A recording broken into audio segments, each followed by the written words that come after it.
Ya puedes hablar. 1, 2, 340, 341, 860.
porque Can Riera es un espacio que tiene la ciudad dedicado a la memoria. Entonces, la conferencia, el título que lleva esta conferencia, el subtítulo mejor dicho, es, como se puede ver, La vanguardia olvidada. ¿Qué mejor marco para recordar a Carmen Barradas que Can Riera, que está dedicado a la memoria? Ciertamente Carmen Barradas es una compositora pues que tiene derecho propio y merece ser rescatada del olvido. Yo puedo decir que tenemos una gran deuda con Carmen Barradas porque es una gran representante de la música, quizás la mayor representante de la música iberoamericana de su tiempo, y pues una puntera en el campo musical como compositora a nivel europeo, y eso no se le ha reconocido. Entonces, ¿por qué? Pues porque Carmen no es solo la hermana de Rafael. Rafael lo conocemos todos.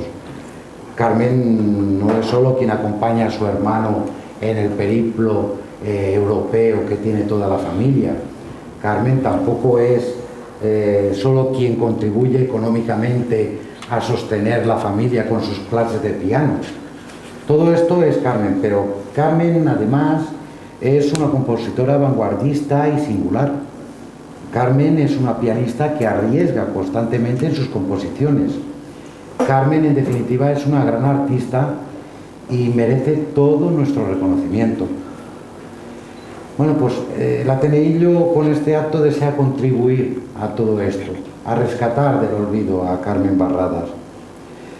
Esta conferencia, además, inaugura un nuevo espacio de debate y reflexión que se llama el Ateneillo Forum, y con él pues pretende el Ateneillo, esta sería la primera de 4 conferencias que vamos a dar este año, y lo que pretende pues es poner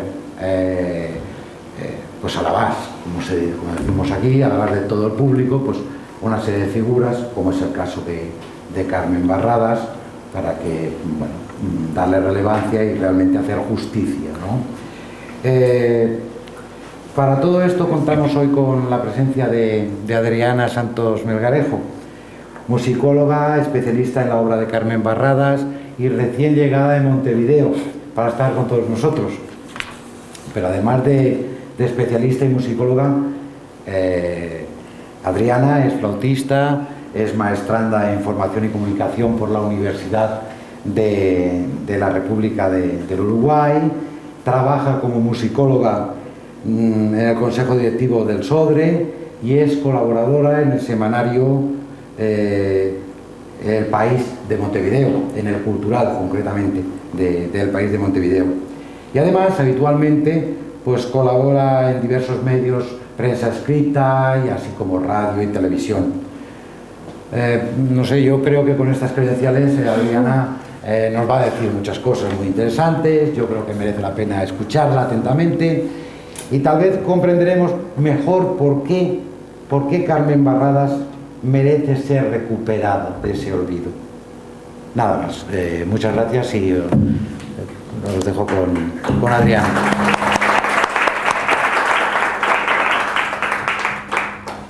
Buenas tardes. Estuve ensayando para decirlo.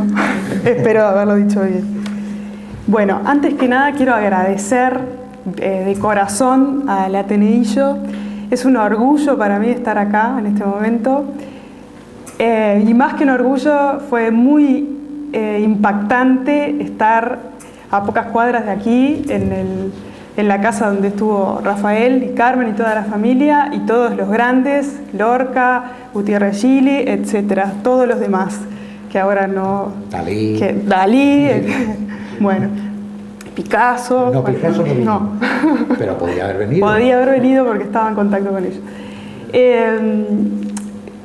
Hay un montón de cosas que a uno le surgen cuando uno está por ahí, porque al mismo tiempo que ves la casa y decís, bueno, acá estoy pisando en el mismo lugar que estuvieron ellos, también la historia es muy triste. No les voy a contar una historia alegre, eso sépanlo. La historia de los Barradas no ha sido una historia agradable, pero es muy profunda, y por suerte estamos hoy acá para sacarlo del olvido, como decía José Luis, para valorarlo también. Y yo me siento, como les decía, muy agradecida al Ateneillo, a José Luis, a José, a Ana, que me han tratado excelentemente bien, que me han acogido. Y además tengo que agradecer muy especialmente al Ministerio de Cultura de Uruguay, que declaró esta ponencia de interés cultural, a la Cancillería, o sea, al Ministerio de Relaciones Exteriores, del cual es parte la cónsul, que financió parte de este viaje. Por supuesto que también al ayuntamiento de aquí, que ha colaborado, eso es muy importante, porque si no, no podría estar yo en este momento acá. Bien, bueno, Carmen Barradas, la vanguardia olvidada. Carmen Barradas no se llamaba Carmen Barradas, sino que se llamaba María del Carmen Pérez Jiménez, hija de Santos Jiménez Rojas y Antonio Pérez Barradas, los dos españoles residentes en Montevideo. Ella era la hija mayor y nació el 18 de mayo de 1888 en Montevideo. Después tuvieron a Rafael y más tarde a Antonio. Dicen los biógrafos, afirman que esta familia de trabajadores, de inmigrantes o de emigrantes según donde estemos parados, dio a los tres hijos la posibilidad de desarrollarse cada uno en su disciplina artística, cosa que no es menor. Una familia de trabajadores inmigrantes con lo que significa tener que salir de su espacio, de su lugar, de su tierra, ir a trabajar, ser un proletario, pero mantener esa luz sobre lo que tiene que ver con lo cultural y sobre el desarrollo de los hijos en base a eso. Carmen en la música, Rafael con las artes plásticas, Antonio en la poesía. Una de las primeras experiencias duras que le tocó vivir a Carmen fue la muerte de su padre, 10 años después de su nacimiento. Carmen estudiaba piano con 10 años y uno de los recortes, para hablar en un término bastante de moda que todos conocemos, que sufrió la familia, fueron las clases de piano de Carmen, ¿no? Y en todas las épocas la pérdida del adulto referente es una cosa tremenda, terrible. Pero en esa época imaginen que era el proveedor de la familia. El padre de los Barradas, el padre de familia, era pintor de bodegones y además decorador. Y la madre se dedicaba a las tareas propias del hogar, como se llamaba en esa época. Entonces, bueno, quedaron huérfanos de padre. No solamente por la cuestión económica dejó Carmen de ir a las clases de piano, sino por la profunda tristeza en la que se vio. Porque era una familia que a veces también eso me llamaba la atención a mí, porque a veces, bueno, las familias de los artistas como que no se sabe mucho acerca de la familia de los músicos, de los pintores en la historia de la música. Y a veces son familias complicadas, etc. En este caso, todo lo que nos llega son alusiones a esa buenísima relación familiar que había.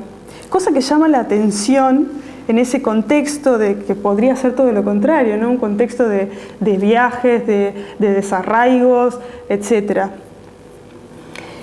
Bien, ella entonces luego de un tiempo, con una ayuda de amigas de la familia, retoma las clases de piano. Entonces comienza sus clases de piano, después en la segunda fase, cuando está recuperada del duelo, y gracias a la ayuda económica de las amigas, en el Conservatorio La Lira de Montevideo, que es un conservatorio bastante famoso, fue en esa época, y después en el Conservatorio del Uruguay. Ahí es donde le dan el título de profesora de piano, en 1915. Y con ese título, con ese pequeño título de profesora de piano, viene a España. Toda la familia vino a España el 2 de octubre de 1915 a buscar a Rafael. Imaginemos que Rafael estaba desde 1913 en Europa, dando vueltas y buscando la posibilidad de desarrollarse como artista, pero las cosas no iban como quería. Entonces decidió pedir al gobierno uruguayo que se le mandara un pasaje de vuelta, porque no estaban las cosas bien. El gobierno se niega a mandarle el dinero, y entonces toda la familia decide venir en su búsqueda. La madre, Antonio y Carmen.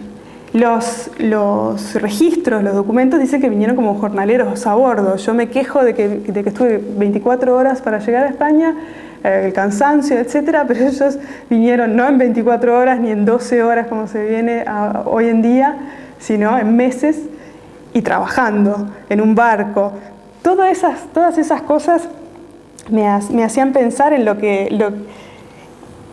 el significado profundo y en la vivencia profunda que tenía esta gente.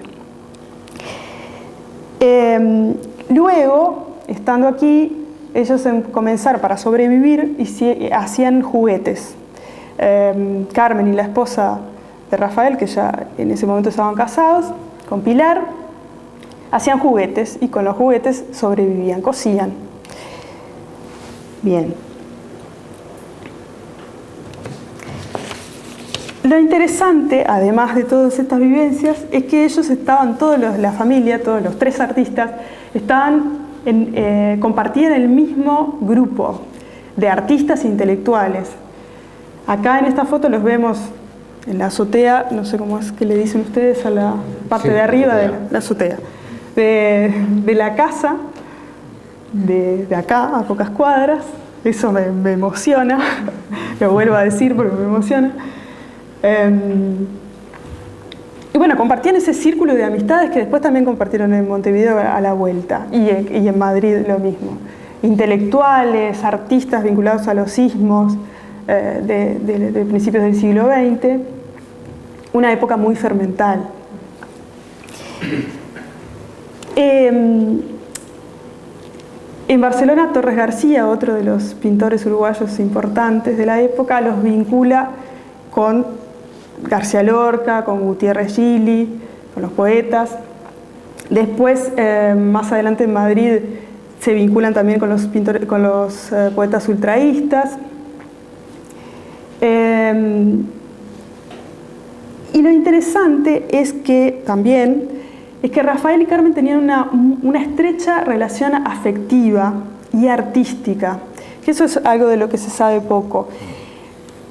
Ellos se vinculaban con las obras. Hay muchas obras que tienen los mismos nombres, por ejemplo. Los biógrafos dicen lo mismo, que ellos trabajaban juntos en las búsquedas, cada uno desde su arte, en las búsquedas, en la libertad formal, por ejemplo, que también se ve en la música de Carmen, en esa cuestión de lo que inventó Rafael, que es el vibracionismo. Bueno, aplicado a la música, tiene que ver también con la construcción en diversos planos, así como lo hacía Rafael. Carmen también experimentaba con la materia prima, que era el sonido y el silencio, y a nivel tímbrico. Bien.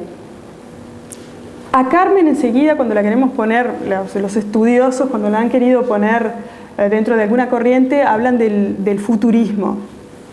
Pero el futurismo es una demarcación que a nivel de música tiene problemas, en el sentido que el futurismo está asociado más que nada a la experimentación con ruido y con instrumentos especialmente creados para hacer ruido. En el caso de Carmen, las alusiones son, es decir, ella no crea instrumentos nuevos, ni trabaja con ruido específicamente hecho por máquinas, porque además también tiene que ver con el maquinismo. Futurismo y maquinismo están asociados. Ella experimenta con los instrumentos clásicos, pero busca nuevas sonoridades. Una de las musicólogas que la estudió, Nefer Kreger, que es quien tendría que estar en este momento aquí y no yo, pero lamentablemente ella murió en el 96, pero es quien, gracias a ella, y por eso permítanme que la nombre y que después vamos a ver una foto, gracias a ella tenemos esto, tenemos este vestigio de la obra de Carmen, si no, tal vez no estaríamos hablando de Carmen y no sabríamos nada de ella. Hasta su hija también ahora, ¿no? Sí, su hija, sus hijas, las tres, que pronto sacarán un libro con toda la investigación de Nefer Kreger, que es licenciada en musicología, uruguaya, y que la conoció a Carmen. Bueno, pero volviendo a lo que les estaba diciendo, Nefer dice que ella estuvo muy cerca de llegar a una técnica que se llama el piano preparado, que es una técnica del siglo XX, que se dice que la inventó John Cage, estadounidense, pero Carmen también experimentaba con esas cosas, con poner el piano preparado específicamente sencillamente es poner algunos elementos metálicos, sobre todo dentro del encordado del piano, y cuando uno toca el piano suena diferente, es decir, el martillo que golpea la cuerda va a dar otro sonido porque tiene un elemento extraño. Entonces eso es parte de la música del siglo XX, ¿no? Y Carmen utilizaba cascabeles en las muñecas o algún otro tipo de elemento dentro del encordado del piano ya en su época. Entonces por eso Nefer dice que estuvo a punto de llegar a eso, con diferentes elementos experimentados. Bueno, como ya les dije, ella entonces, además de experimentar con elementos extraños en los instrumentos normales, clásicos, las búsquedas que hacía a nivel compositivo tenían que ver con esa superposición de planos, de sonidos. Entonces muchas veces eso se consigue con el pedal, haciendo que el pedal del piano se mantenga.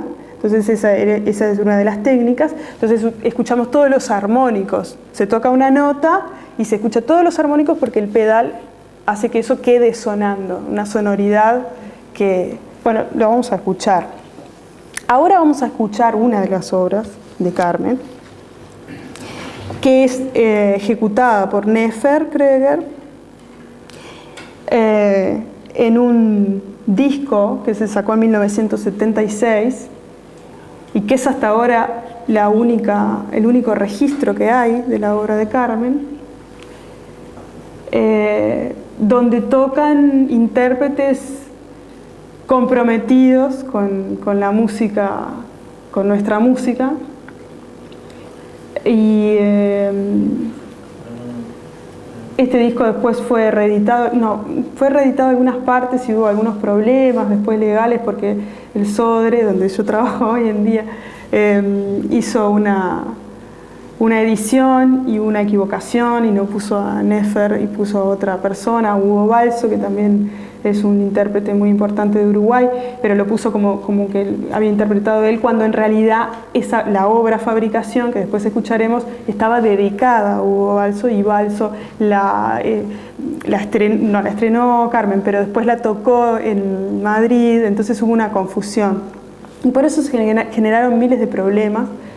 Entonces también eso hizo que en Uruguay las últimas épocas no se le diera mucho corte, porque había cuestiones legales y siguen habiendo, en el sentido que ahora en 2013, al cumplirse el aniversario, los derechos pasaron a dominio público, entonces ahora sí se puede tocar, se puede escuchar la obra sin problemas, pero antes había unos problemas bastante, y había confusiones también, por lo que más adelante les voy a contar.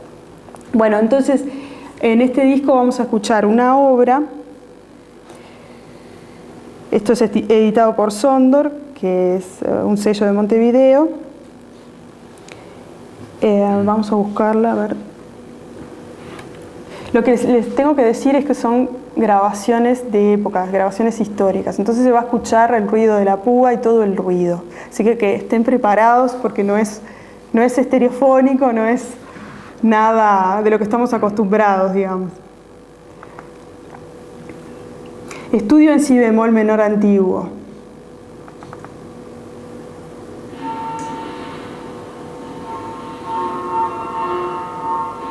Ay, hay algo con el audio, ¿eh? No se escucha mucho, ¿no? No se escucha nada.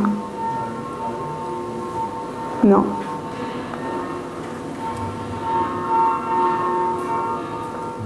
¿Lo tienes a tope? Sí. Ahora. Vamos a ponerlo del principio. Ahora.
Bueno, esto es un estudio, es decir, otro aporte de los que tenemos de Carmen fue que ella en realidad hizo toda una serie de estudios para poder resolver algunos pasajes difíciles, para que los pianistas interpretaran la obra. Esto es un estudio, o sea, está pensado didácticamente. Bueno, una cosa importante que les tengo que decir, esta foto en realidad no es de Carmen, sino de Nefer Kröger interpretando la obra de Carmen. Hago énfasis en esto, en esta investigadora, porque como les decía, si no, no tendríamos nada de Carmen. Y además porque es interesante que era una excelente pianista, como ustedes han de haber escuchado ahora, una pianista increíble, pero que podía haberse dedicado a interpretar el repertorio consagrado y sin embargo se dedicó a interpretar compositores uruguayos y en especial las mujeres. Con lo que ello significa, ¿no? Con lo que significó. Que también, no es una música que hasta el día de hoy no es una música que sea fácil. Pero bueno, por suerte está esta gente que rescata estas cosas y que lo hace, ¿no? Porque si no, no tendríamos. Y lo interesante es que ellas se conocieron en el Instituto Normal, en el Instituto de Magisterio, a la vuelta de Carmen en el 29, entra en el instituto a dar clases y conoce a Nefer, que era bastante más joven, y entonces tienen una estrecha relación de maestra y alumna. Es decir, esta intérprete elige trabajar con Carmen, por suerte, porque la obra de Carmen, como ella creó una notación musical especial para poder registrar su obra, porque tiene técnicas que no son las que se pueden registrar con la partitura normal. Después vamos a ver una y vamos a ver cómo. Entonces, la intérprete trabajaba con ella, pero siempre también en los registros de Nefer dice que Carmen era una persona muy especial en el sentido que decía, bueno, esto lo hice así, pero si vos lo sentís así, la obra ya no es mía. La obra es tuya, entonces si vos lo sentís así, bueno, tenés que poner, el intérprete tiene que poner de sí en esa obra que el compositor dio los parámetros básicos, ¿no? Las estructuras básicas, y después el intérprete va a poner algo de sí. Nefer además se vio en la última dictadura militar, fue destituida de su cargo de pianista, y bueno, se dedicó a hacer otras cosas para sobrevivir, pero nunca dejó de de rescatar o de interpretar la obra de Carmen. Justamente ese disco fue grabado en el 76, ¿no? Entonces, que dentro de la dictadura militar. Pero con la fundación Carmen Barradas, es decir, con una fundación privada. Bien. Acá hay una dedicatoria de Carmen para Nefer. Carmen llegó a España con pequeñas piezas a las que llamó hilvanes, y fíjense qué interesante, porque ella hacía juguetes para sobrevivir, cosía para sobrevivir, además de las clases de piano que intentaba dar, pero con lo que sobrevivían era con la costura. Y entonces sus pequeñas piezas se llaman hilvanes.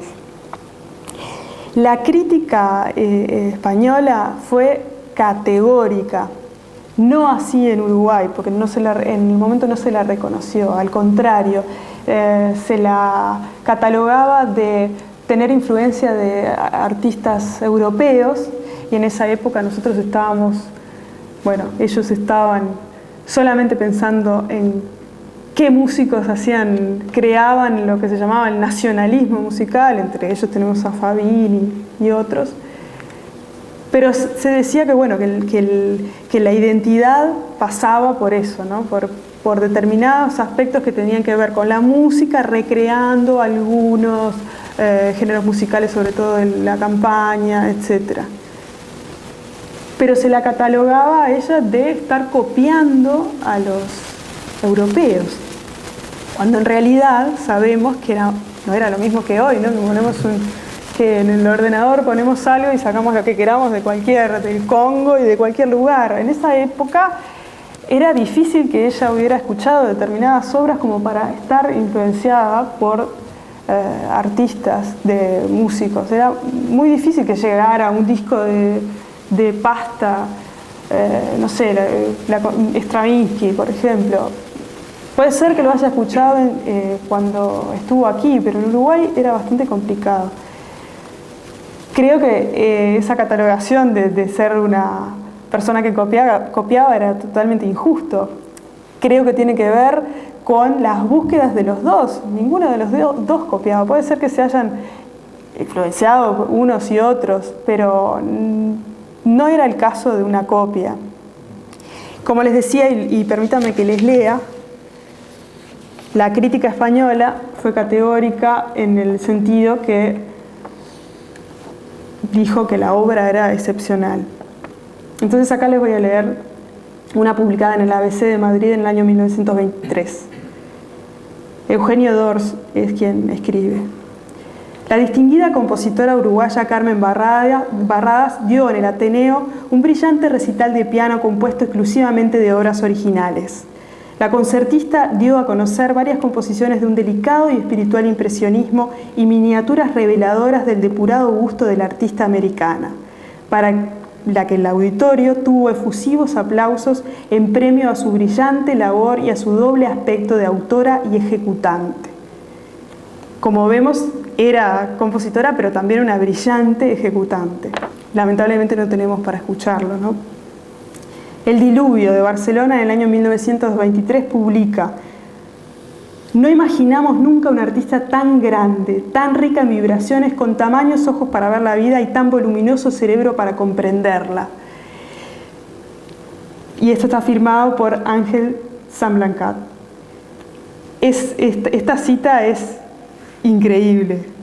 Tamaños ojos para ver la vida y voluminoso cerebro para comprenderla, porque esta música también tiene mucho de intelectual, ¿no? De qué quiero, a dónde quiero llegar, no me importan las estructuras, es decir, no se suscribe a una estructura, sino que busca la libertad formal, la libertad tonal. En realidad todas sus composiciones no son atonales, sigue con la tonalidad, pero ella lo que hace es mezclar, hace bitonalidad.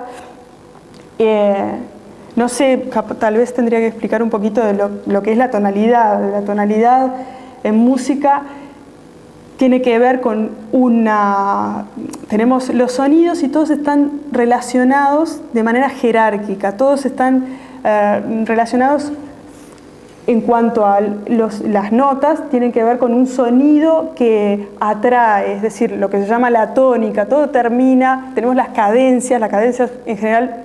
Siempre la cadencia, cuando uno escucha una cadencia, se da cuenta que termina la obra y aplaude, porque es una atracción que los sonidos generan por el tipo de estructura en la que están. La tonalidad se desarrolla más que nada en el siglo XVIII y XIX. Después en el XIX gente como Beethoven empieza a romper con la tonalidad, con esas estructuras que nosotros sabemos que auditivamente ya sabemos dónde empieza y dónde termina. Esto es...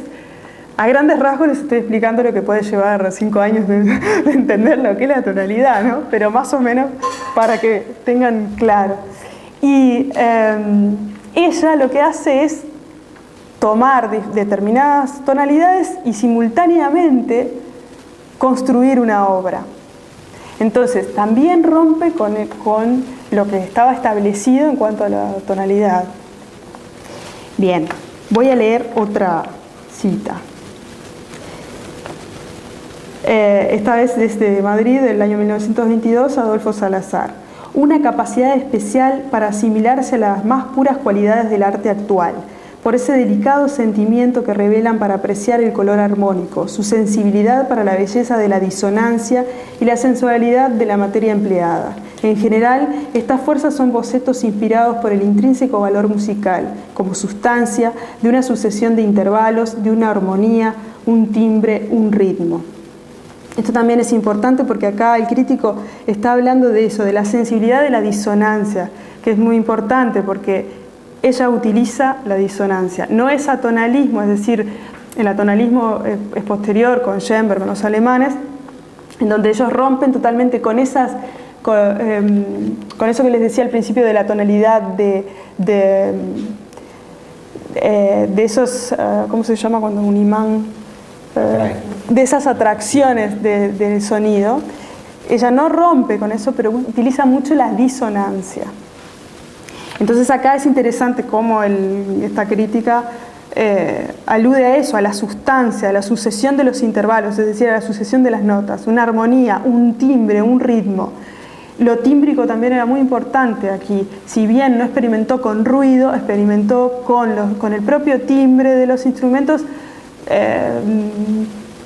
pero con nuevos timbres, es decir, pudiendo tocar partes del piano, partes del encordado, parte de lo que fuera, de lo que es el piano u otros instrumentos. También hizo obras para violín, para guitarra. Bien. Además, explicó teóricamente algunas de sus obras, de los parámetros en los que ella se manejaba. Y hablaba del cromatismo simultáneo. Bien.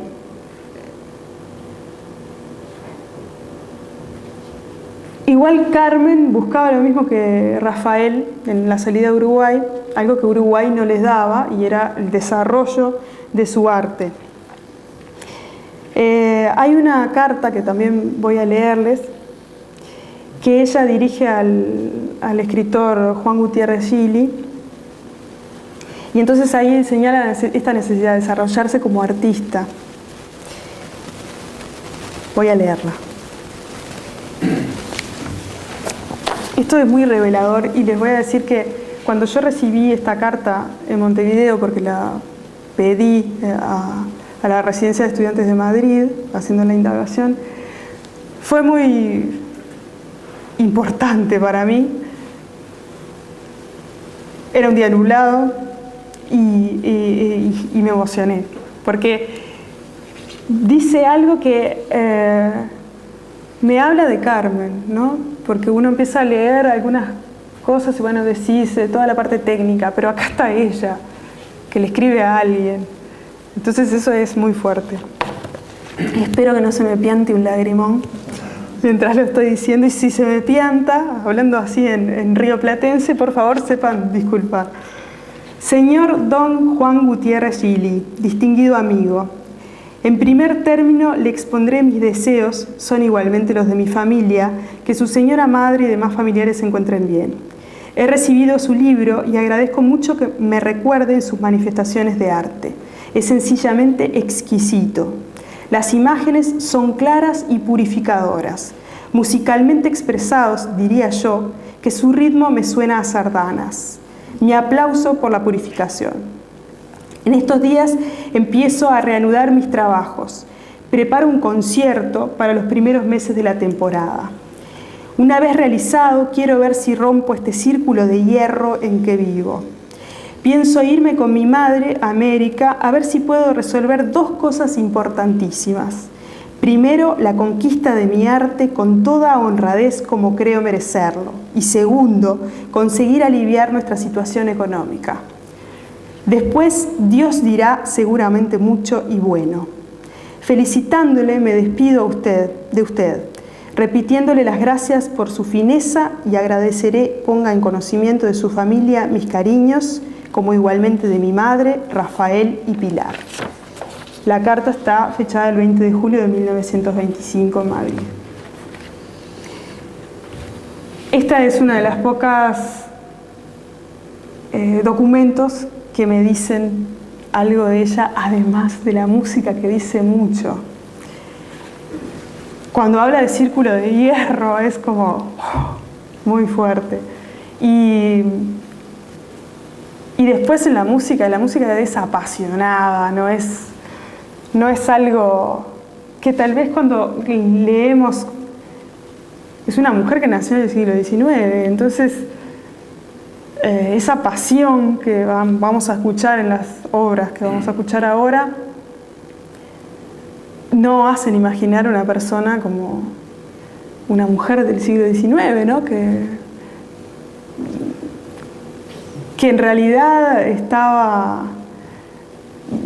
tenía sus clases de piano, pero no para ser una revolucionaria, sino porque era como un objeto suntuario, digamos, tocar el piano, coser, era algo que te hacía más poseedora de la posibilidad de tener un buen matrimonio, ¿no? En una clase media. Pero ella con esas armas realmente se convirtió en una revolucionaria, sin quererlo, bueno, no sé, pero sin pretender ser, como en otros casos, alguien rupturista, pero lo fue. Este es el cuadro de Rafael Gaucho de 1927. Y entonces ahora les quiero hacer escuchar la obra de Carmen, que está asociada a este cuadro y que fue dedicada a su hermano Rafael, que se llama Oración a Santos Vega. Santos Vega era un payador, es decir, un músico tradicional, campesino. No sé si tal vez tendría que explicar un poco qué es la payada. Es un tipo de canto que se hace en los campos rioplatenses. En otros lugares del mundo también existe y seguramente acá también existe. Es contraponer, se va improvisando con la canción, en este caso con guitarra, y se canta sobre determinadas estructuras de décima, por ejemplo, de estructuras literarias. Bueno, entonces, esta pieza es absolutamente novedosa para la época, totalmente novedosa. Y a la gente que catalogaba a Carmen de copiar a los extranjeros, a los europeos, no se daban cuenta en realidad que ella estaba tomando elementos de la música tradicional y las estaba llevando y las estaba pasando por su filtro de artista para crear una nueva obra. Lo que pasa es que no decía soy nacionalista, es que no lo era, solamente tomaba la música de su entorno y la pasaba. ¿Y qué es si no eso ser compositor? Estar en la época en la que uno está, querer decir algo de su propia individualidad, ¿no? Y plasmarlo en una obra. Entonces acá ella toma el tema de Vidalita, que es también un estilo musical asociado a la campaña del Río de la Plata. La Vidalita está hecha ahora no me acuerdo exactamente, en octetos creo que son, no me acuerdo exactamente en qué, es una estructura literaria, ¿verdad? Que siempre se repite y ella toma esa estructura y la va desglosando. Vamos a escucharlo. La obra es de 1933. En este caso es del mismo disco que ustedes escucharon anteriormente, de 1976, pero en este caso toca el intérprete Héctor Tosar, que es un compositor uruguayo muy importante, que murió en el 2002.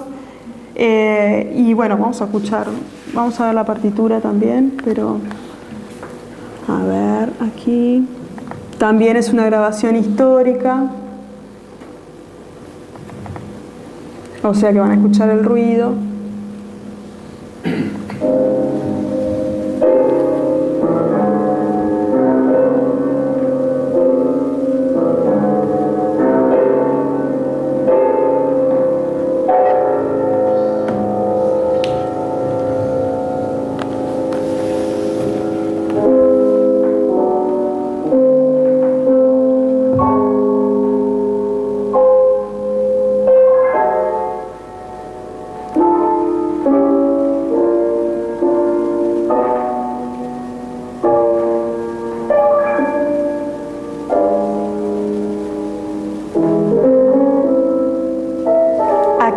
recién se empiezan a escuchar algunas partes de lo que es la Vidalita.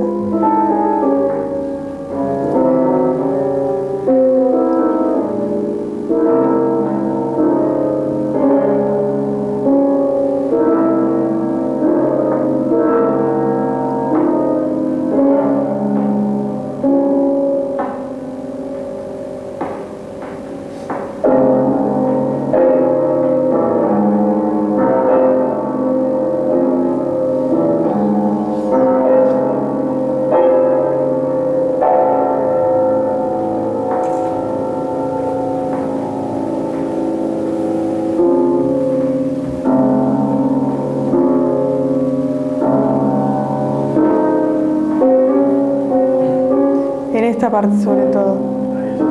Claro, porque la Vidalita es eso. Pam, param, pam, pam, pam, param, pam, pam. Siempre es igual, ¿no?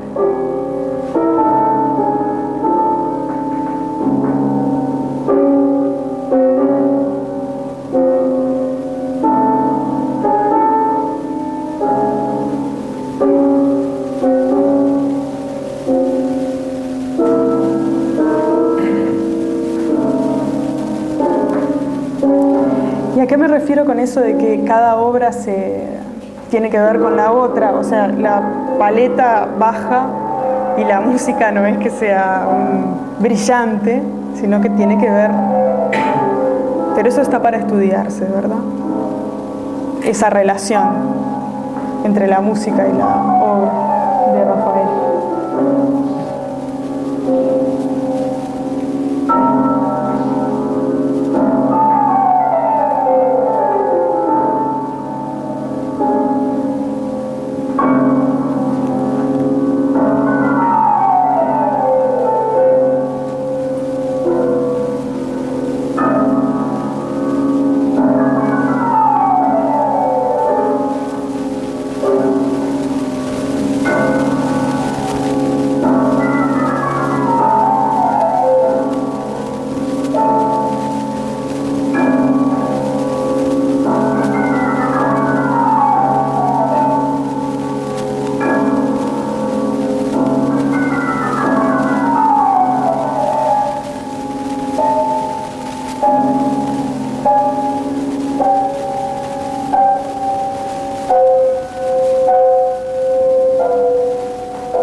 Y ahora sigue desarrollando. Eso es a lo que me refiero con que tenía total libertad en la estructura. O sea, nosotros es una estructura propia, no es que ella se escriba, esto es una sonata, esto es un... No, ella tenía libertad absoluta, que es una característica también de la música del siglo XX.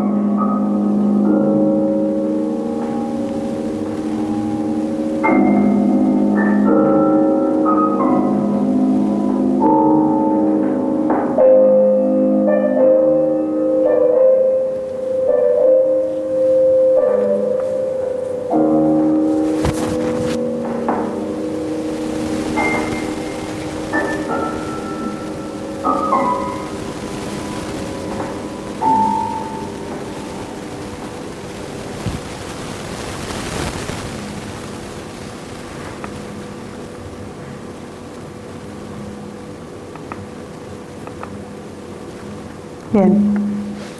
Bueno, en 1928 regresan a Uruguay toda la familia con Rafael a punto de morir.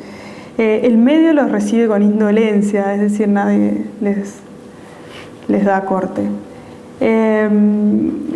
Carmen entonces empieza a trabajar como profesora en el Instituto Normal, como ya les había dicho, y podía haberse dedicado a dar sus clases y enseñarles a las maestras a cantar, a vocalizar, etc. Pero sin embargo, cuando se lleva la creatividad en la sangre, en todo, en los huesos, ella se dedicó a ser un cancionero especialmente dedicado a los niños. Acá tenemos la partitura o la carátula con los dibujos de Rafael. En este cancionero también era renovador porque era algo que no se acostumbraba en la época, era fusionar elementos hispánicos con elementos del folclore uruguayo.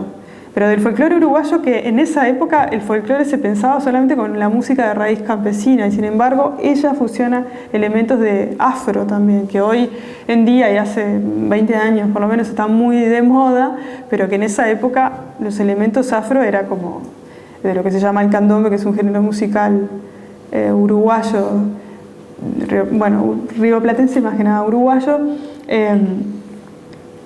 que es un género musical en el que rítmico, en el que se pueden escuchar diferentes tipos de tamborines que hacen distintos ritmos, o sea, es una polirritmia. Pero eso estaba muy asociado justamente a la población afro-uruguaya, entonces eso no se consideraba en esa época folclore. Es decir, no, el folclore más que nada era lo que hacían los campesinos, la parte tradicional, lo que es todo el pericón, bueno, vidalita, estilo, etc. Ella fue una de las primeras que fusiona esos elementos, ¿no? También por eso era renovadora, absolutamente renovadora, es decir, escuchaba lo que estaba en el contexto y lo llevaba a sus propias obras. También en ese ambiente de los colegas músicos en el Instituto Normal se lo trata con indiferencia y muchas de las obras que se cantaron durante mucho tiempo en las escuelas jamás se decían que eran de Carmen y se cantaron mucho tiempo. Es decir, se tomaban sus cosas pero no se la valoraba. Entonces pone en práctica esos elementos en el cancionero para los niños. Y hay cuando se trata de analizar las canciones, son más que nada modales, en vez de tonales son modales. O sea, modales tiene que ver también con lo que les decía al principio de la tonalidad, de la construcción del elemento sonoro, pero es anterior. Las canciones modales son mucho... se salen del canto gregoriano, ¿no? Esos son los modos antiguos. Entonces ella utilizaba esos modos que están presentes siempre en la música tradicional, en la música popular de Occidente. Bueno, ella lo llevaba a las canciones compuestas especialmente para niños. Vamos a escuchar también, si no les parece aburrido, ¿no? Porque vamos a escuchar algunos fragmentitos. Les pido disculpas por el hecho de que se escucha mucho el ruido, pero son las grabaciones que tenemos. Y bueno, y tiene su encanto también escuchar la púa. A ver si acá está Vamos a escuchar algunos de las canciones. Ay, se me fue.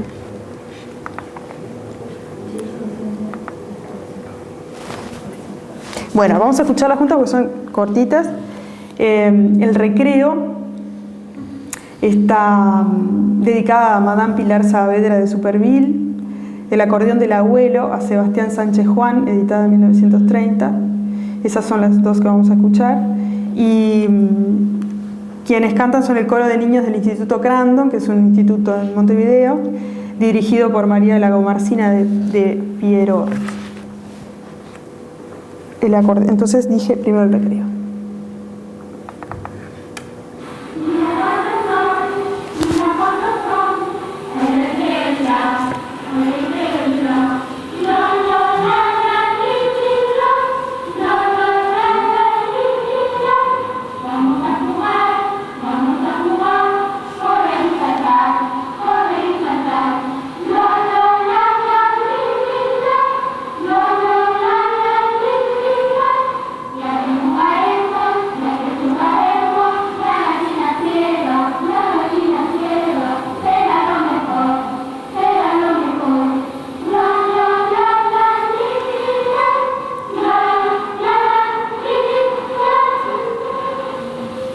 Bueno, como ven, es bien diferente a lo anterior que escuchamos, ¿no?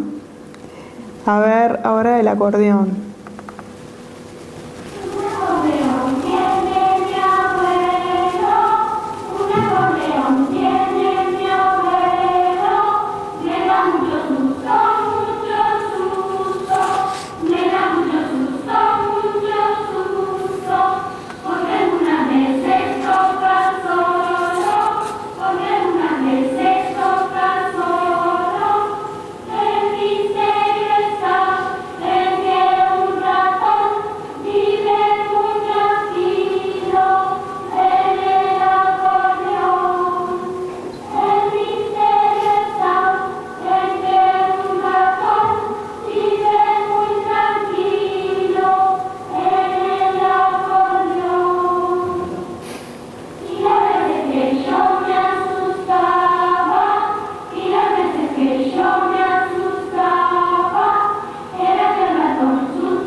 Una ternura.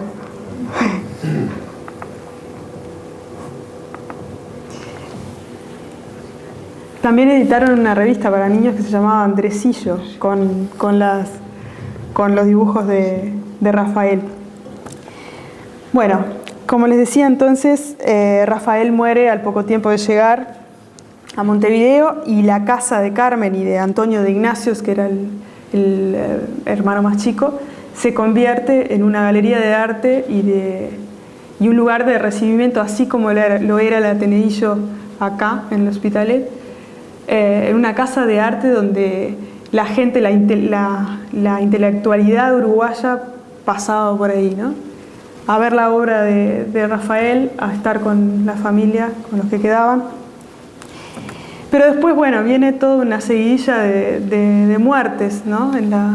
Primero Rafael, después Antoñita, que era la cuñada de Rafael, menor, que era la hermana de Pilar, la esposa de Rafael.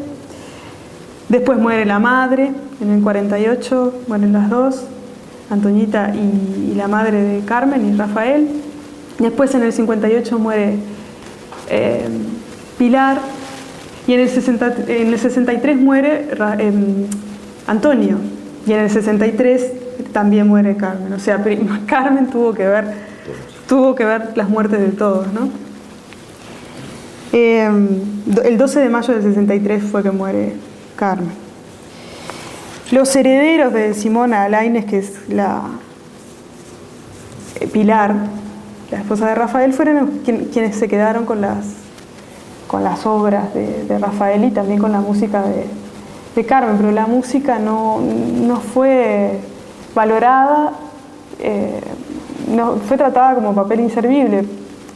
Es obvio que a uno, imaginemos el momento, ¿no? Le llega la obra pictórica, de repente uno dice, existe esto, está ahí, pero le llegan esas partituras, como veíamos, que en realidad para quienes leemos música son extrañas.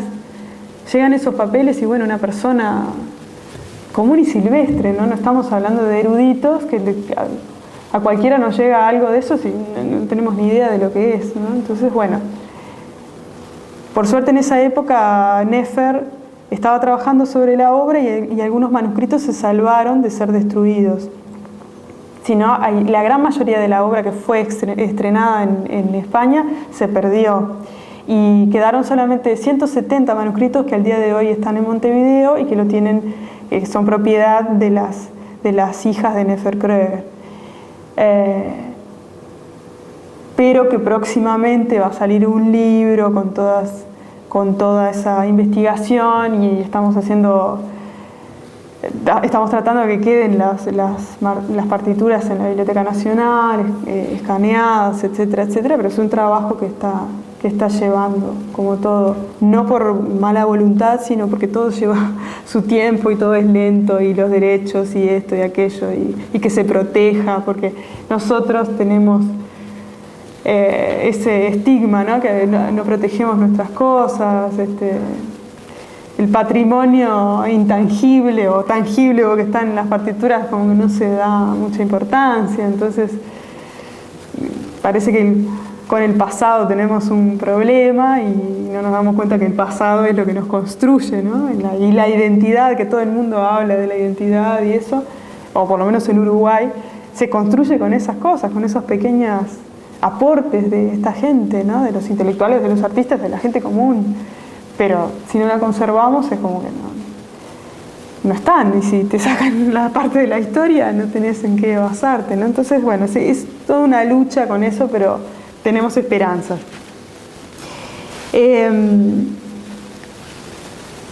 Acá les iba a mostrar los cantos infantiles, de los cuales escuchamos algunos, y que están dedicados a Néfer, por Carmen. Vean la letra, que también es particular, del encuentro que tuvieron en la escuela. Bien. Esta es Néfer, creo. Bueno, esta es una de las obras más particulares de Carmen y se llama Fabricación. Es la carátula de la partitura, por supuesto que con dibujo de su hermano. Esta obra es muy particular y fue estrenada en Madrid en el 1922 por la autora, por Carmen. Se la asocia con el futurismo, con el ultraísmo, con el maquinismo en música. La construcción de la textura es muy, muy importante y la vamos a escuchar, y quisiera que prestaran atención a eso, cómo trabaja la textura. La vamos a escuchar y la vamos a ver en un video tocado por Néfer Kreger del año 95, en el Museo Municipal de Bellas Artes Juan Manuel Blanes, que es en Montevideo, que Juan Manuel Blanes es también un pintor. Esta obra fue estrenada en el Ateneo de Madrid en 1922, como les dije, en diciembre del 22. La obra esta es muy particular y Uruguay tuvo que esperar 40 años para que algo de la dimensión innovadora de este tipo de obra se pudiera escuchar. Siempre cuando se la hago escuchar a algún compositor actual o un estudiante de composición dice, pero esto, ¿qué es? No pueden creer que sea de esa época, ¿no? Porque hoy en día si alguien hace, a nivel de músicos académicos, si alguien hace algo como esto, es innovador. Seguramente cuando uno lo escucha dice, pero ¿qué es esto? Bueno, y entonces acá ella trabaja con la politonalidad, es decir, con esa justaposición de tonalidades, y ella le llama polígonos porque hace, como les decía al principio, tiene un mínimo desarrollo teórico para que el intérprete pueda hacerlo. A ver si lo voy a poner. También quisiera que se fijaran en esos piques que acabo de dar, que tienen que ver con eso de la libertad formal. No tiene una forma esto, no se ascribe a ninguna forma. Y utiliza esa superposición de planos. Entonces cuando uno ve la obra de Rafael, que tiene una parte en la que usa la parte vibracionista, de los planos, acá vemos que ella construye su obra en base a eso, pero con el sonido. Cuidado, que lo que les estoy diciendo es apenas un esbozo, porque esto habría que investigarlo mucho más. De hecho, yo estoy esperando que salga ese libro, que las partituras puedan ser usadas y no haya que tener que ir a la casa de las herederas de Néfer a ver las partituras, porque es imposible para un investigador tener que estar golpeando en la casa todo el tiempo, para seguir con este trabajo y para sacar otras conclusiones y para ponerlo en valor también. Bueno, vamos a escuchar Fabricación.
Bueno, no sé si se escuchó bien, esta es una obra súper intensa. De la misma época son Taller Mecánico, Aserradero, el Molino y Procesión. De esas no, hay algunas que no tenemos los manuscritos. Y bueno, tiene que ver con eso, con el mecanicismo, ¿no? Y el futurismo. No sé si esta obra es muy particular, habría que escucharla varias veces para poder apreciar también de qué se trata. Y les voy a mostrar parte de la partitura de fabricación, que como les decía, tiene una grafía que ella inventó para eso, ¿no? Fíjense en la parte de arriba del sistema, que son los dos pentagramas, ese dibujo que parecen unos piquitos, bueno, significan algo que tiene que hacer el intérprete. Acá van a ver debajo los otros dibujos. Si ustedes prestaron atención, la mano de la intérprete hacía un movimiento similar, entonces a eso, con esos rulitos. Son partituras imposibles, ¿no? Si no sabemos algo de lo teórico. Bueno, esta sigue siendo fabricación. Y además hay otras obras, además de los estudios tonales, hay una obra para violín que la han catalogado de endiablada y está sin estrenar, o sea, hay que tener un nivel técnico superior y una investigación para poder tocar esa obra. Pongo este cuadro porque justamente aquí parecería que hubiera violines o un tipo de instrumento similar al violín. También tenemos una obra que sí fue estrenada por un guitarrista, Amílcar Rodríguez Inda, que estrenó el estudio para guitarra en 1976, pero no dejó ninguna pista para saber cómo se interpretaba. Entonces, la escuela guitarrística uruguaya, que supo ser bastante importante en una época, no es una obra que se interprete por los guitarristas. Entonces, es porque hablando justamente con un compañero de la universidad, el guitarrista decía, sí, es fantástico, pero no sabemos cómo interpretarla.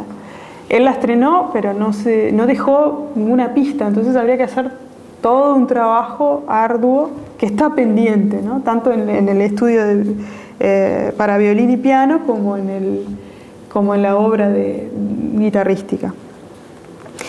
Bueno, Carmen, esa es una de las últimas fotos de ella, ofreció en el 34 el último concierto. Después se presentó un año después a un concurso del entonces Ministerio de Cultura, que se llamaba Ministerio de Instrucción Pública de Uruguay, y con dos obras, Aurora en la Ramada y La Niña de la Mantilla Blanca, que también tienen alusiones a obras de Rafael. Entonces, en estas obras experimenta con la música popular y con las nuevas sonoridades, como era característico de ella, con el pedal fijo, con los clúster, que es una de las cosas que no les nombré, una de las técnicas, que es tocar varios sonidos a la vez con la mano o con los codos. En el piano eso es un clúster. Es una palabra que viene del inglés, enracimado, ¿no? Entonces, en vez de hacer un acorde, se toca con el piano, con el codo, con el brazo, bueno, y eso utiliza mucho, y a su vez las sonoridades de la música popular. Las actas del concurso no lo nombran, ni siquiera fueron discutidas por la mesa del jurado, o sea, fueron ignoradas. De la misma época también es Mar, Tragedia, Misterio, que es una obra que dedicó a Alfonsina Storni, poeta argentina, con la que se había cruzado algunos mensajes. O sea, seguimos viendo que era una familia que estaba en donde tenía que estar, es decir, con la gente que estaba creando en ese momento, ¿no? Bueno, los estudios tonales son del 39. Después dejó de componer, o es lo que todos pensamos, ¿no? No se han encontrado obras que... digamos que la indiferencia del medio y todas esas muertes, etcétera, hicieron que no se siguiera desarrollando, ¿no? Yo lo que quería transmitirles también es que me parece que los Barradas o la familia fue una familia privilegiada, pero no en el sentido económico, ¿no?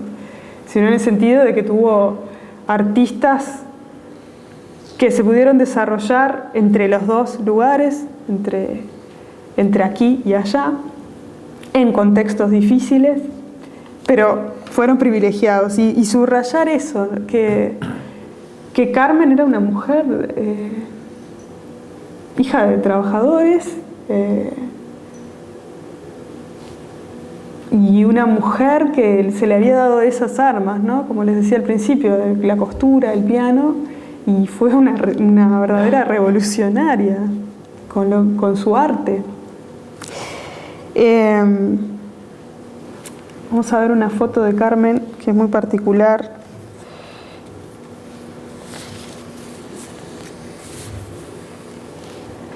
Ella también, con Pilar, ayudaban a Rafael a hacer las escenografías de las obras que presentaban en el Ateneillo. La hermana mayor, ¿no? Pero muy vinculada a lo que hacían sus hermanos, en especial Rafael. O sea, es parte es parte de aquí y es parte de allá. Y me parece importantísimo que la conozcamos, que la sigamos conociendo. No creo, a veces me preguntan si es que estuvo a la sombra de Rafael. No creo. Yo creo que no estuvo a la sombra. De hecho, a Rafael se le empezó a dar importancia bastante después, ¿no? Porque murió casi en la miseria, Quisiera decir un poema que escribió Neferkröger a Carmen, ¿no? Entonces dice, está señalado con el número 13, dice: Carmen Barradas, un borrón sobre tu piano, aquel pequeño ruido de 2 cuerdas, el pan cayó en silencio sobre tu mesa absurda, soledad con torrentes disonantes, tu audaz fabricación incomprendida. Soledad escondida en tu ternura, como la silla de Van Gogh, vacía. Esta es la firma de Carmen. Quisiera terminar esta exposición con palabras de la propia Carmen. Ella decía: en cualquier época y con cualquier técnica la música debe cantarnos y transmitirnos la idea de algo fuerte y bello. Y bueno, finalizado, y si tienen alguna pregunta, con gusto las voy a contestar. Gracias.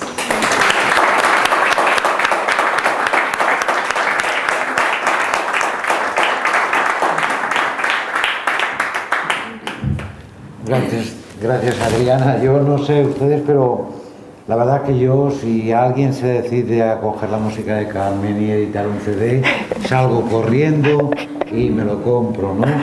Porque, bueno, ya se lo decía antes, se anticipa muchas cosas, es una vanguardista, rompedora, y decir todas estas cosas y tal. Adriana, muchas gracias, has tenido mucho mérito, porque la verdad es que es difícil. Nos has hablado de polígonos, de texturas, de monotonía, de clúster, de relaciones armónicas, armonías y yo qué sé más, ¿no? Todo eso, bueno, por lo menos es el lenguaje de la música. Para explicar a un auditorio en el que me incluyo, que no tenemos ni idea de música, que se entienda y que, bueno, que mantenga la atención, pues tiene su mérito. Por eso yo te doy las gracias. Y decir una cosa que, bueno, personal. Yo personalmente, pues esta noche voy a dormir tranquilo.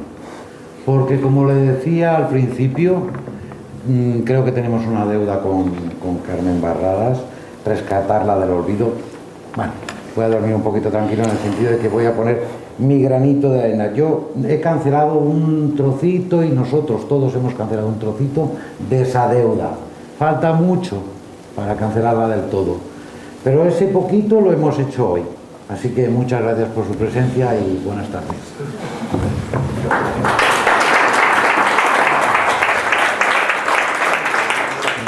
No sé si tienen alguna pregunta. Si hay alguna pregunta, si Carmen, quisieran preguntar algo. A mí me gustaría hacer una pregunta de lo que has comentado del tema de que hizo canciones infantiles y tal.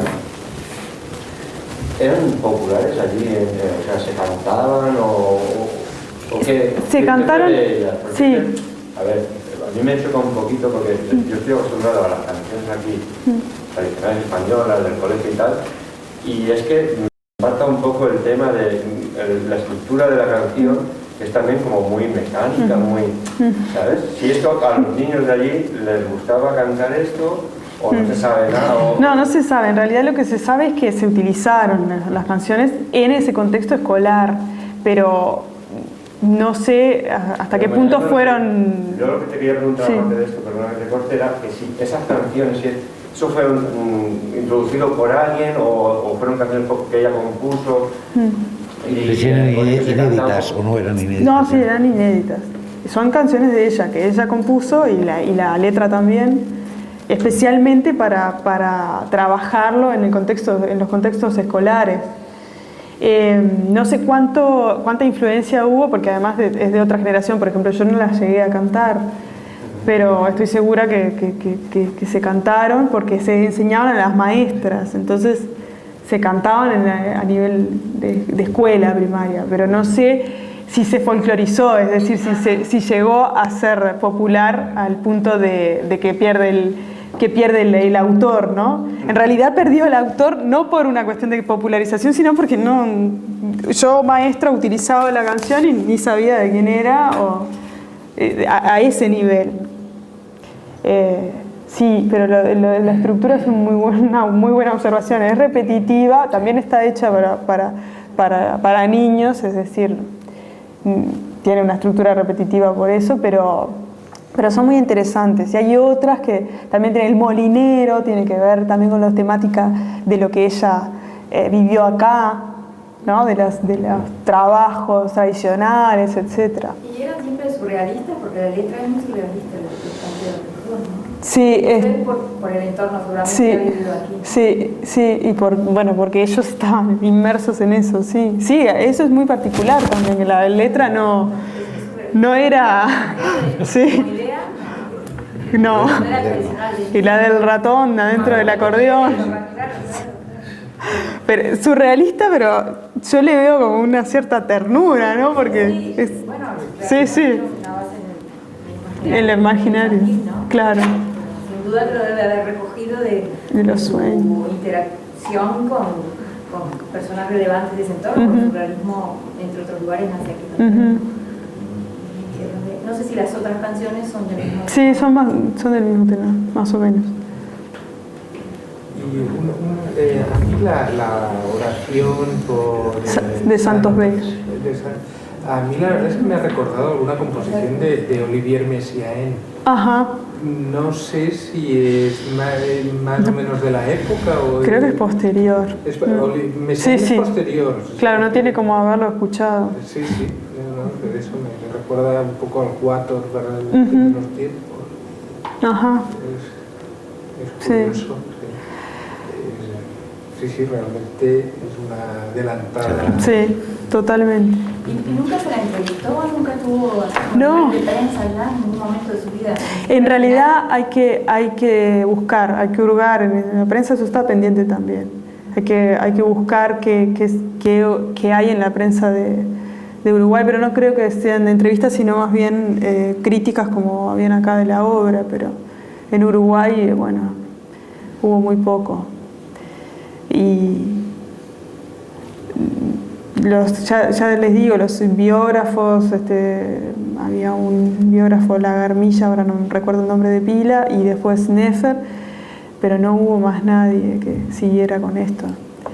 En realidad hay una musicóloga española que en un libro sobre mujeres hispanoamericanas la nombra y hace un trabajo sobre las obras que se encuentran aquí.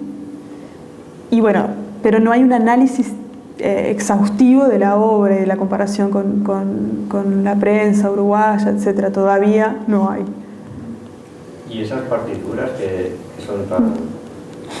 que chocan mucho, ¿no? De estar acostumbrados a los pentagramas tradicionales y tal. ¿Hay gente capacitada para poder decir, voy a tocar esto así, porque supongo que hay espacios ahí que, venga, ahora más efusivo, y tampoco entiendo mucho, pero ¿hay gente capacitada o quizás cuando se diera una interpretación de alguna partitura de ella, sería más interpretación del artista que esté, ¿no? Algo... Lo que pasa es que las que no han sido grabadas no tenés punto de referencia. Entonces las que no están grabadas es más complicado. Las que están grabadas sí, porque bueno, escuchamos eso, ves qué es lo que está haciendo el intérprete ahí, entonces decís, bueno, descifrás esto, significa esto. Hay partes en el trabajo de Nefer está hecho algunas de las cosas, por ejemplo, eso que yo les decía, de la mano es una indicación para la mano, ese rulito, de cómo tiene que ser el intérprete. Pero claro, las que no están grabadas es muy complicado. Por eso está pendiente un trabajo de investigación. El intérprete tiene que ser especialista en música del siglo XX y siempre va a estar haciendo algo que se pueda acercar, pero nunca vamos a saber si es específicamente lo que el autor quería. Y dijéramos que la única musicóloga que ha indagado ha sido... Sí, Nefer, sí. La visto que cuando estaba haciendo lo de fabricación, que incluso la partitura hecha así, la ha tirado así. Sí. Me he quedado así un poco como... Sí. Muy bien, qué entusiasmo. Sí. Muy bien. Yo tengo una pregunta, Adriana. Sí. Porque yo, según ibas hablando, ya iba hilando algo. Claro, hacer algo más, que hay que hacer más cosas sobre Carmen, o mañana, para el futuro y tal, iba hilando cosas. Me ha gustado mucho, me ha interesado la parte de la música infantil. Porque lo otro ya ha quedado claro que, bueno, hay que tirarse al ruedo quien sea investigador y especialista para torear eso, ¿no? Pero la parte de la música infantil, que es más sencilla, sí. Hemos visto que ya ha sido interpretada de forma coral y tal, todo eso, habría bastantes partituras o audiciones disponibles para recogerlas todas, tener 6, 7, 8, 10. Y bueno, aquí en nuestra ciudad hay grandes corales, tenemos muchas corales, y por qué no tirar adelante una iniciativa que tampoco es tan difícil, si es que tenemos esas... Sí, las partituras son propiedad de la familia de Nefer. Y bueno, ellas siempre, yo he hablado con ellas y lo que quieren justamente es divulgar, porque lo que les decía al principio, que hubo ese litigio con el Sodre, que bueno, yo no trabajaba en esa época, lo digo porque si no capaz que apague los grabadores. Unos 50 años. Claro, con el Sodre, cuando grabaron Fabricación en un disco editado por el Sodre, pusieron mal el nombre de la intérprete, entonces Nefer dijo, ojo, yo soy la que interpreto ahí. Como siempre, la desidia de determinadas personas entraron en un litigio, en vez de decir, bueno, sí, es la intérprete, dijeron, no, es Hugo Balso, ¿no? Y entonces Nefer dijo, no, soy yo. Bueno, lo que quería era que reconocieran, solamente que pusieran eso, el nombre, y no se hizo, y entonces, bueno, entraron los abogados, entró todo un problema que se llamaron a peritos, musicólogos, para escuchar a ver si era la misma obra que estaba grabada en 1976 en ese otro nuevo disco. Los peritos dijeron, sí, es el toque, ahí ya es un refinamiento impresionante, es el toque de Nefer, no es el de Hugo Balso, etcétera, etcétera, etcétera. Entonces el Sodre tuvo que reconocer esas cosas que para nosotros, eso es surrealismo, eso es Uruguay. Esas cosas increíbles. Suena. Y le suena parecido, ¿no? No tan mal. Bueno, y entonces después de eso, de años de litigio, el Estado reconoció, tuvo que pagarle a Nefer, pero Nefer no estaba, porque Nefer sufrió un accidente, murió en un accidente en el 96. Entonces, cuando el Estado reconoce que era ella, ya no estaba. Y las hijas lo que hacen es, con ese dinero, utilizarlo para la edición de este libro, y lo que les interesa es que todo el mundo tenga la posibilidad de acercarse a la obra. Pero todo eso lleva un montón de tiempo. Pero ellas van a editar todo este libro y CD, etcétera, con la música, y luego, bueno, los manuscritos quedarán para de dominio público, pero ellas están trabajando en eso, ¿no? Pues yo me comprometo desde el Ateneillo intentar, si nos ayudáis y tal, intentar estas partituras, estas composiciones infantiles, que Sí. bueno, yo creo que no es tan difícil, podríamos hacer un intento. Sí, son más abordables. No me comprometo en el tiempo, porque aquí las cosas hay que hacerlas bien y despacito, pero por lo menos para intentarlo, Claro. con vuestra ayuda y tal, a ver si recogiendo bueno, la posibilidad de que, ya os digo, en la ciudad hay bastantes corales y de bastante calidad. Bueno, ¿por qué no? ¿Por qué no hacer una recopilación de las composiciones infantiles de Carmen? Y bueno, montar alguna cosa que bueno, yo me comprometo, con vuestra ayuda me comprometo. Bueno, muchísimas gracias. Gracias a Ha ti, sido Adriana. un gusto, y muchas gracias por escuchar sobre estos artistas que realmente creo, desde mi convicción, que han tenido una visión interpeladora, ¿no?, del arte y con una misión liberadora, que es la que, según mi criterio, tiene que tener el arte. Gracias. Gracias. Chao.